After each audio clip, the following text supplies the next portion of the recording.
This playlist is going to be all about Adobe Connect. I'll create other playlists regarding other software packages which I use, but this one is going to be focused on Adobe Connect. And what better way of starting off the playlist with a bit of history from the Dimitri perspective.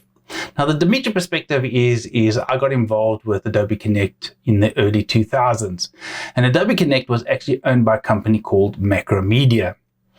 Macromedia created Adobe Connect, and they actually called it Breeze back in the day.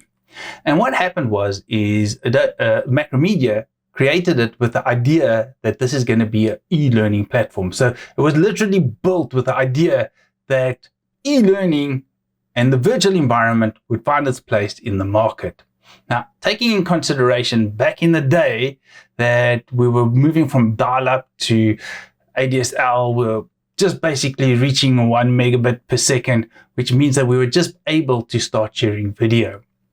In the same breath, I want to actually say that at that stage, Macromedia had a software application called Flash, Macromedia Flash, which later then became Adobe Flash. And it was such a powerful tool. I think the stats that I were given was, of course, on 98% of all computers. So they built Breeze at that stage on Flash.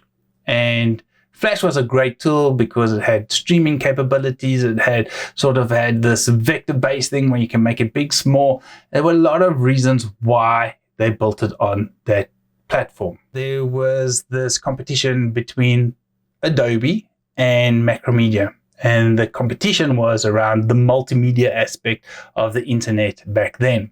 There were certain products that Macromedia just outshone Adobe, and then there were other products that Adobe outshone Macromedia. Somewhere along the line, Adobe bought Macromedia, and with it, brought all their products across, renamed them, rebranded them, and Breeze became known as Adobe Connect. I actually think it was like Adobe Connect Professional or something, but it eventually became Adobe Connect. From my perspective again, what I saw is Adobe must have gone and thought, you know what, it's not going to make money in the e-learning world, but it does make business sense. In other words, it makes sense to buy Adobe Connect versus getting into a plane, flying to another country, talking business, flying back, etc., etc. And also one must remember at that stage, there was not a lot in terms of virtual environments, just because video was so heavy, was so bandwidth intense. So there was nothing in that space. And what Adobe then did is they marketed Adobe Connect as this tool, communication tool for businesses and ad campaigns. And nowhere did I actually even see anything related to learning. But what I saw is a lot of development on the side of the virtual environment and very little to no development on the LMS part. Be it as it may, somewhere along the line, Apple comes along, and Apple proves to the world that Flash is not a secure platform, and hackers could easily hack into businesses and companies through Flash. And it was like a switch that was flipped, and Adobe Flash disappeared. And what this meant is not only did it leave a massive gap, but something like Adobe Connect had to be built up from the ground up. So in other words, like I told you in the beginning, Adobe or Breeze was built on the Flash platform.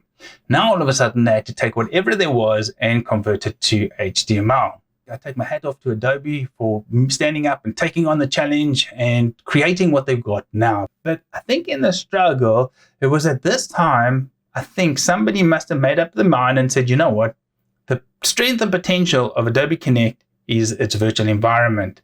The strength and potential of Adobe Learning Manager, it's its LMS. What we now have is this fantastic opportunity where if we use Adobe Learning Manager, we plug in Adobe Connect, and we can use both walls to get the best out there when it comes to learning. The next big thing that happened is COVID arrives. And what COVID does is it forces the world to move into a virtual environment.